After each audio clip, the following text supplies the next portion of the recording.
Good morning students.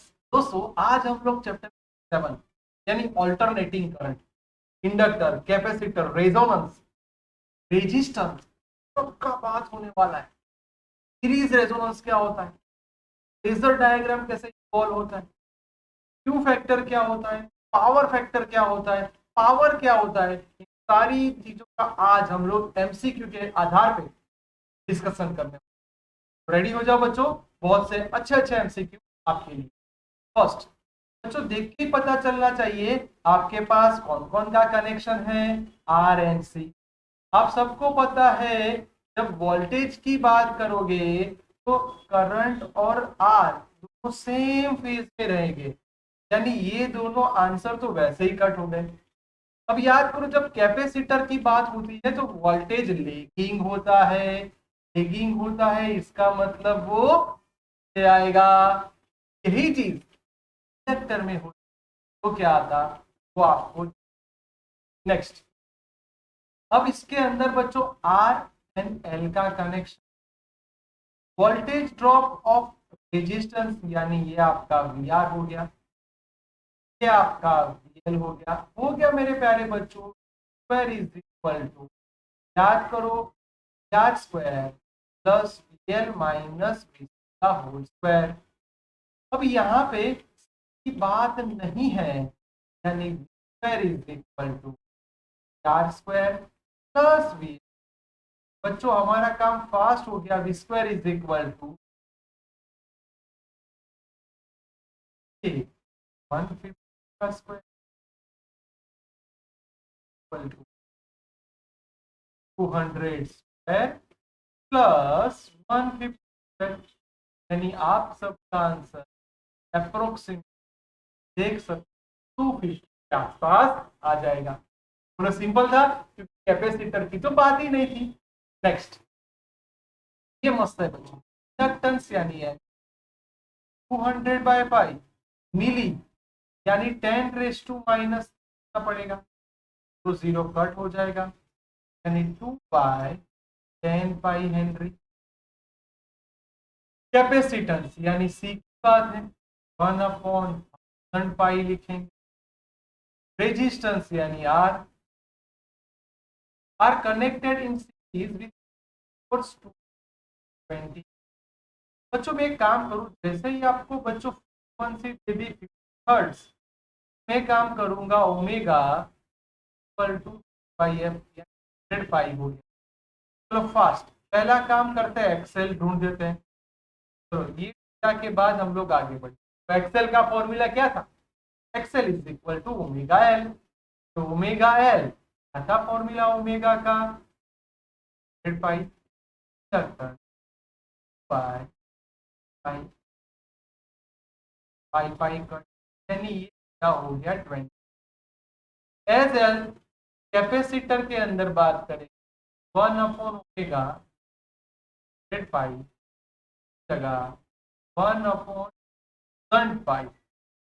पाई pi cut, तो cut के ऊपर जाएगा तो 10। अब देख सकते हो एक्सेल बड़ा है तो इसका मतलब अगर मोड जेड की बात करोगे तो under root R square XL minus XC का स्क्वायर। आर स्क्वायर बच्चों यानी आर आपका 10 का उसका स्क्वायर, एक्सेल माइनस एक्सी यानी 20 माइनस 10 का स्क्वायर, यानी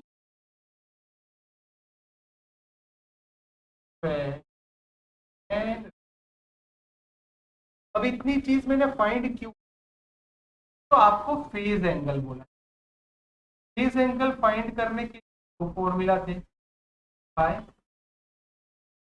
कॉस फाई का formula R by mod Z. तो बच्चों आर की वैल्यू 10, मोड जेड की वैल्यू आप लेके आए, ये दोनों कट हो जाएगा, आपका काम आसान हो गया।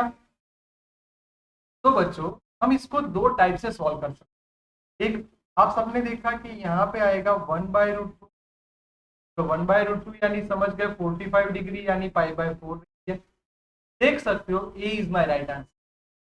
कोई बोले नहीं सर मेरे को 10 से ढूंढना है, ये आपके सामने है Excel minus x, -10 divide by 10 यानी 1।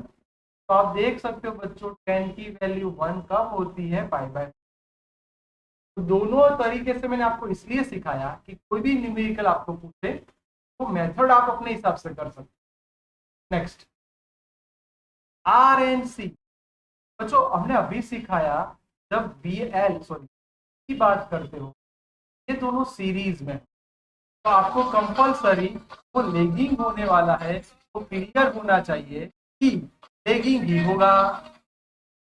दोस्तों आप सबको पता चल गया कि हाँ यहाँ पे कैपेसिटर के कारण नहीं, ओनली कैपेसिटर होता तो मैं 90 डिग्री लिखता, पर इसके साथ आर कनेक्टेड है यानी इसकी वैल्यू 0 और 90 डिग्री बिकॉज ऑफ रेजिस्टेंस। अगर इसकी जगह बच्चों मैंने रेजिस्टेंस और इंडक्टर की बात बोली होगी तो कौन सा ऑप्शन आता, ये आपको खुद ढूंढना है। ओनली इंडक्टर होता क्या आता, ओनली कैपेसिटर होता। नेक्स्ट, ये बच्चों आपका वीआरएमएस, ये फ्रीक्वेंसी आपको इंडक्टेंस की वैल्यू दी, रेजिस्टेंस की वैल्यू दी, आपको ये सर्किट का करंट चाहिए। अब उसके लिए बच्चों आपको मोडजेट ढूंढना पड़ेगा। तो मोडजेट का कन्वेंशन के लिए याद करो ये आरएल या फिर एलआर सर्किट है, यानी R square plus XL square. बच्चों एक्सएल का मतलब आपको लिखना पड़ेगा ओमेगा एल, ओमेगा का मतलब 2 पाई एफ एल। बहुत ध्यान से समझना पाई। बच्चों ये बात है एफ की, एफ आपका आपका 50 हर्ट्ज है लिया, इंडक्टर 0.5 0.2 ये जीरो कट यानी पाई आए। ये मैंने 25 ओम इंडक्टेंस का वैल्यू लिखा। अब मैं स्क्वायर करने वाला हूँ आर का स्क्वायर और ये मेरा होगा 25 का स्क्वायर। अब इन सब का भी आप कैलकुलेशन करोगे बच्चों तो आप देख सकते हैं क्या आंसर आएगा। मैं आपको रफली बता, हो जाएगा 420 यानी 400 तो है ही, पाई का स्क्वायर यानी 10, क्या आंसर 400। का रूट निकालेंगे या फिर इसको ऐसे लिख सुनो, हाँ तो ऐसे लिखने के साथ पता चल गया कि 20 बाहर आ जाएगा अंडर रूट, बस हो गया काम। चलो बच्चों I is equal to B M by mod Z, 20 mod Z 27, आपका आंसर आ गया अप्रोक्सीमेट 10 एम्पियर के आसपास। क्या नेक्स्ट, ये बच्चों करंट का फॉर्मूला है, आपको बोला है maximum current for first time. First time maximum current कब होगा, यानी I is equal to I zero sine omega T plus five. ये मैक्सिमम होगा तो ये समझना बच्चों मैक्सिमम की बात हो रही है, कट हो जाएगा यानी 1। कोई भी न्यूमेरिकल हो, कोई भी डेटा हो, मैं तो करने ही वाला हूँ। साइन 1 की वैल्यू मेरे प्यारे बच्चों पाई/2 हो जाएगी। अब ये वैल्यू यानी 100 पाई टी प्लस पाई/3। चलो पाई/2 वैसा का वैसा, ये पाई/3 सामने जाएगा यानी minus is equal to 100 pi T. Difference लोगे तो पाई/6 ये आएगा 100 पाई टी, कट तो 1/6 सेकंड, यानी ये रहा डी हमारा बेहतरीन आंसर जो आप लोग आसानी से देख सकते हो। ओके बच्चों, नेक्स्ट आरएल सीरीज है, ये आपका रेजिस्टर, ये आपका ओमेगा है। आपको ये बोला है इफ द करंट वैल्यूज, क्या करेंगे। अब आई आप सब जानते हो I is equal to by mod Z. Mod Z का मतलब अंडर रूट आर स्क्वायर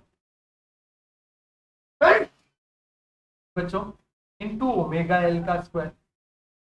ये ई जीरो यानी इनिशियल बेस पे आई जीरो बार, यानी याद करो ओम्स लॉ वाला कंसेप्ट, आई क्रॉस ले जाओ R square plus omega L का स्क्वायर, जो हो जाएगा √1। बच्चों दोनों साइड स्क्वायर करो, स्क्वायर का एल का स्क्वायर, ये हो जाएगा 2r स्क्वायर।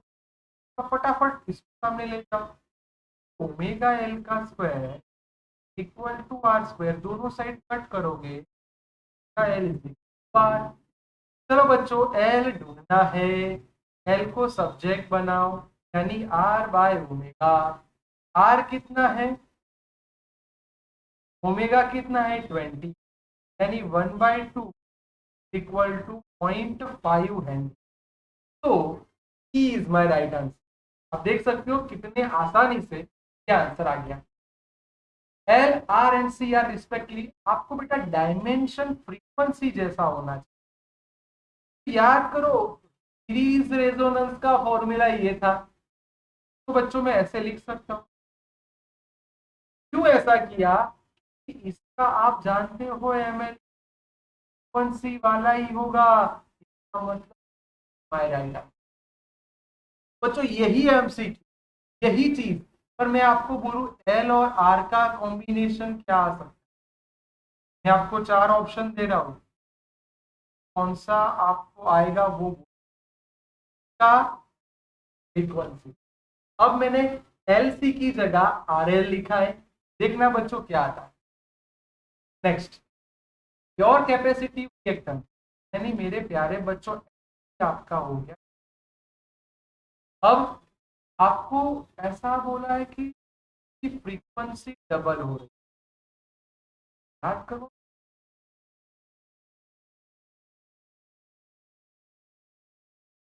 आपको देख के पता चल गया XC inversely proportional to F, frequency बढ़ेगा तो इंडक्टेंस कम होगा, कैपेसिटेंस कम होगा, ये डबल हुआ बात है। वो क्या होगा, हाफ, 10 का हाफ क्या आएगा बच्चों। यही चीज अगर कैपेसिटर की जगह इंडक्टर होगा तो क्या आएगा, तो आपको खुद ढूंढना है। और उसके लिए भी मैं आपको 4 ऑप्शन दे, 20, 10, 5, लास्ट वाला ऑप्शन। ये बच्चों नेक्स्ट, ये बहुत ही अच्छा एमसीक्यू आपके सामने है कि वन इंडक्टर एल सोर्स से कनेक्टेड है, तो ओनली इंडक्टर। आपको याद होना चाहिए जब ओनली इंडक्टर की बात आती है XL is equal to mod Z, यानी होगा सर डेल वो -π/2 होगा, लेगिंग होगा, यानी ये प्लस वाले तो गए, इन दोनों में से कोई आंसर आएगा। अब चलो याद करो क्या था formula, Z cos omega T plus π/2, mod Z की जगह आप वैल्यू पुट कर दो और इसको आप वी नॉट बोलते, बच्चों का आपका आंसर बी राइट आंसर। दोस्तों यही एमसीक्यू, ओनली कैपेसिटर होता तो क्या आएगा। इसके मैं ऑप्शन आपको नहीं दूंगा, आपको खुद से आंसर लाना है। नेक्स्ट, तो एलसीआर सीरीज करेक्टर के अंदर जब रेजोनेंस होगा, मेरे प्यारे बच्चों 4 चीज मैंने सीखा। जब रेजोनेंस होगा तब करंट होगा, mod Z is equal to R, power factor 1, is difference, ये आपको याद रखना। अब तब सर्किट का रेजिस्टेंस क्या हो गया, बोलो मजा आ गया बच्चों। आगे बढ़ते यहाँ पे 20 ओम रेजिस्टेंस, यानी बच्चों आर, ये फॉर्मूला मेरे को दिया, time taken by current reduce maximum value of its RMS value, maximum value of its RMS. अब आपको समझना है एम की ओमेगा की 1/2 हो रही। अब मैं आई के हिसाब से पाई इक्वल टू, यहाँ पे रेजिस्टेंस है आर साइन ओमेगा टी। मजा आने वाला है बच्चों, बहुत सरल एकदम बढ़िया एमसीक्यू, ध्यान रखना।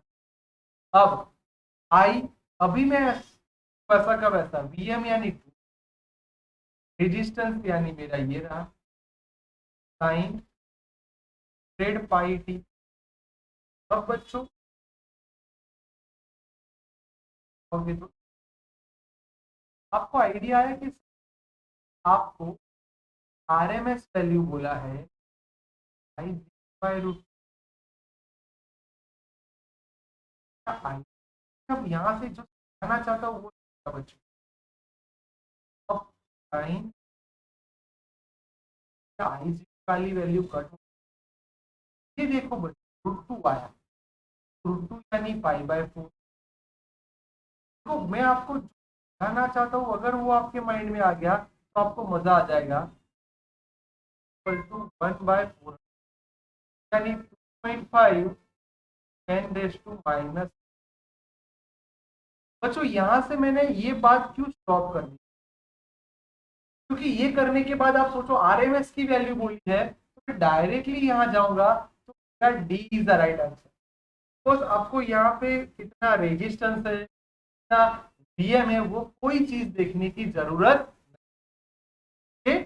बढ़िया एमसीक्यू, ध्यान से देखो। Next, in series DC circuit as a core of ये रिएक्टेंस है, ये रेजिस्टेंस है। इफेक्टिव वैल्यू बच्चों, इफेक्टिव वैल्यू बोला है तो mod z is equal to R, उसे डीसी सप्लाई है, गलती से भी इसका स्क्वायर प्लस इसका स्क्वायर मत करना। ये रिएक्टेंस आपको टाइम पास करने के लिए क्या है, डीसी सप्लाई के अंदर जो चाहिए आर ही है। नेक्स्ट, एलसी ऑसिलेटर सर्किट के अंदर टाइम सर्किट करंट है charge, then the total energy. बच्चों आपको याद करो कैपेसिटी बात कर बाय 2, और जब इंडक्टर की बात करते तो हाफ एल आई। अब मेरे को क्यू का फॉर्मूला याद होना, का formula Q cos omega T. अब मैं यहाँ पे आई बोलूं तो टाइम के साथ उसका एक बार डेरिवेशन होगा, नॉट ये हो जाएगा ओमेगा साई, जो माइनस आएगा पर मैं अभी निगलेक्ट कर रहा हूँ कि जैसे ही मैं यहाँ वैल्यू पुट करूंगा माइनस, चलो लिख देता हूँ प्लस होने वाला। टोटल एनर्जी का फॉर्मूला कैपेसिटर की एनर्जी प्लस इंडक्टर की एनर्जी, मेरा बाय 2 प्लस हाफ एल का स्क्वायर क्या आएगा, नॉट स्क्वायर का स्क्वायर साइन स्क्वायर। बच्चों रेजोनेंस वाला फॉर्मूला भी याद है, जगह हम 1/LC लिख सकते हैं। देखो क्या आंसर आएगा, मजा आएगा बच्चों। चलो क्यू की वैल्यू लिखो, तो square cos square T upon 2 L by 2 L by 2 square omega square की जगह 1/LC लिख दिया, साइन स्क्वायर टी। बच्चों इन दोनों में से कॉमन निकल जाएगा, पर क्यू नॉट स्क्वायर कॉमन निकल जाएगा। देख सकते हो बच्चों एल एल कट, क्या बचा cos square omega T plus sine square omega T का मतलब क्यू नॉट स्क्वायर होने वाली है। कैपेसिटर की बढ़ेगी, इंडक्टर की कम होगी, पर दोनों की टोटल एनर्जी जब बोलते तब वो कांस्टेंट होती है, तो इन दोनों में नहीं आएगा, यही आएगा। याद रखना बच्चों, फॉर्मूला है। Next, two identical light bulbs, यानी ये मेरा पहला बल्ब है, ये सेकंड। अब इसके बारे में बोला है दोनों both bulbs are glow alternatively, दोनों बारी बारी नहीं, क्योंकि पैरेलल कनेक्शन है। जितना वोल्टेज यहाँ होगा इतना वोल्टेज यहाँ डिस्ट्रीब्यूट हो जाएगा। ऐसा नहीं है कि वहां पे 2 यहाँ पे 150। यहाँ पे रेजिस्टेंस भी दोनों जगह सेम दिया है, तो इसका मतलब दोनों को सेम वोल्टेज अप्लाई होगा, यानी सारी चीज कट। ये आ गया मेरा answer. Both bulbs are glow same brightness.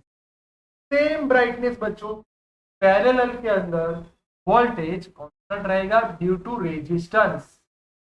Next, ये बढ़िया है। आपको ये 220 वोल्ट, अब ये तीनों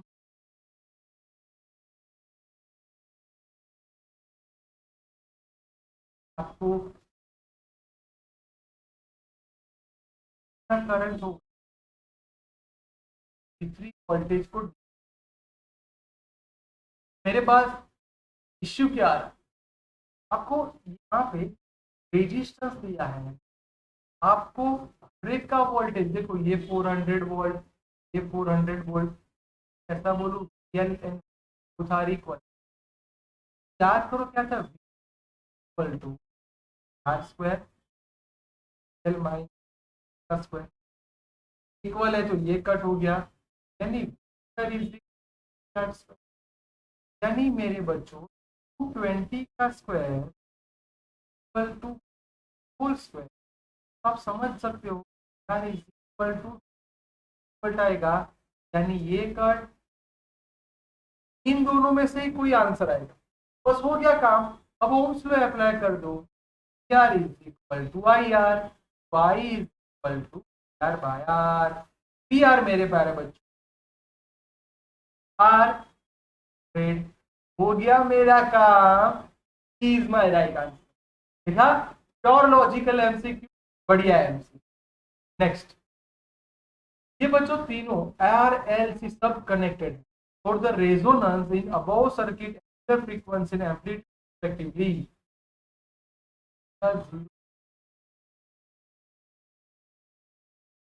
के time L 8 milli henry, capacitor की बात कर 5 लिख दो, 20 माइनस 6। अब बच्चों इसको रफली कैलकुलेट करो तो ये इतना ऊपर जाएगा तो डिवाइड बाय, तो ये आप समझ गए होंगे, ये 25 आया तो 2500, यानी ये आंसर, ये भी आंसर। बात हो गई कि इसमें से कोई आंसर। अब amplitude of the circuit current, अब करंट चाहिए, तो current is equal to M by mod P M 220। अब मैं आप सबको बोलता हूँ बेटा, मोड जेड की जगह मैं यहाँ पे कौन सी वैल्यू पुट करूँ, ये आप समझाओ। क्यों, आपके पास 2 मिनट है, आप जैसे ही उसको समझाओगे आप उसके आंसर आसानी से ला सकते हो। ये समझो बेटा, फटाफट चलो आप मेरे को समझाओ कितना आंसर लाओगे। आप सबके सामने ये है और आप इसको इजीली कैलकुलेट कर सकते हो, कोई टफ बात नहीं है बच्चों। आपको सिर्फ नजर घुमानी है, आपका आंसर आपके सामने आ चुका है बच्चों। क्या वर्ड है, आ चुका है, आप ध्यान से देखो, आ चुका है। यस और नो बेटा, जल्दी फास्ट हो सके इतना फास्ट कैलकुलेशन कीजिए, आपको डायरेक्टली समझ में आ जाएगा सर क्या बोलना चाहते हैं। रेजोनेंस के टाइम पे वर्ड यूज हुआ है, समझ में आया बच्चों, रेजोनेंस के टाइम पे वर्ड यूज हुआ है। यस और नो बच्चों, क्लियर, यानी ये आपका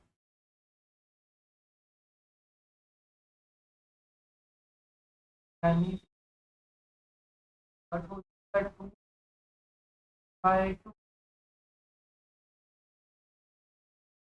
बच्चों ये मेरा आई नॉट है, आपको क्या आई आर एम एस, तो I R M S I M by root. आप समझ गए होंगे बच्चों कि आपको यहाँ पे बच्चे गलती करते हैं वो गलती आपसे, यस और नो बेटा? आपको ये नोट नहीं दिया है, कहना चाहता हूँ नोट नहीं है, IRMS आपको IRMS दिया, आपको चाहिए क्या? IM is equal to root two IRMS। Repeat बच्चों, आपका IRMS से समझना, गलती मत पाइए। तो is my, बहुत से बच्चे पर ये गलत होगा बच्चों, आपको करंट यानी ये आपका मैक्सिमम करंट। नेक्स्ट, अब ये है आपको ऐसी बात है, जब टाइम जीरो होगा तब वोल्टेज जीरो होगा, बात है अंदर साइन आ रहा है। अब जब 2 वोल्ट हो जाएगा वैल्यू, तब ये धीरे धीरे पीक पकड़ के 100, अब इसका डायग्राम समझ, धीरे धीरे 100 होगा, यानी ये 100 तो डिक्रीज हो रहा है, तो उसकी मैक्सिमम वैल्यू साइन ओमेगा की जगह ओमेगा ही लिखा 1, तो इसको नीचे लाओ तो 100 साइन ओमेगा की जगह 2 पाई एफ लिख सकते हमारा 100 पाई पाई कट 10, तो ये बहुत ही छोटी वैल्यू है, तो साइन को हम निगेटिव ले सकते हैं बाय 100, यानी हमारी 1 हर्ट्ज आ रही है, राइट? कोई ग्राफिकल नहीं, तो लॉजिकली देखा समझ में आ गया। नेक्स्ट, LCR के अंदर आपको एक पेंडुलम वाला कंसेप्ट आया, यानी आपको याद होगा A इक्वल टू B/2m। अब यहाँ पे चार्ज की बात है, तो दोस्तों ये आपको इसके जैसा ही सोचना पड़ेगा, equal to A0 minus B की जगह R, वैसा क्या वैसा 2m, m की जगह इंडक्टेंस, यानी दोस्तों लीनियर नहीं आ सकता, देखो एक्सपोनेंशियल है, माइनस में डिक्रीज होगा, कांस्टेंट नहीं आ सकता। अब यहाँ पे देखो आपको क्यू स्क्वायर की बात कर, मैक्सिमम चार्ज, तो सर वो जिसका इंडक्टर ऊपर होगा, यस, यानी ये आंसर आएगा। देखो बच्चों L2 ऊपर है, इसको पॉसिबल नहीं, ठीक, तो बहुत ही बढ़िया एमसीक्यू। मैं मनन भावसार आप सबके लिए ऐसे एमसीक्यू लाते रहूंगा, आप लोग प्लीज प्लीज अपनी प्रैक्टिस चालू रखना, तो आपका काम बहुत ही आसान तरीके से, ध्यान से देख लो सारे MCQ. Best wishes for your future मेरे दोस्तों।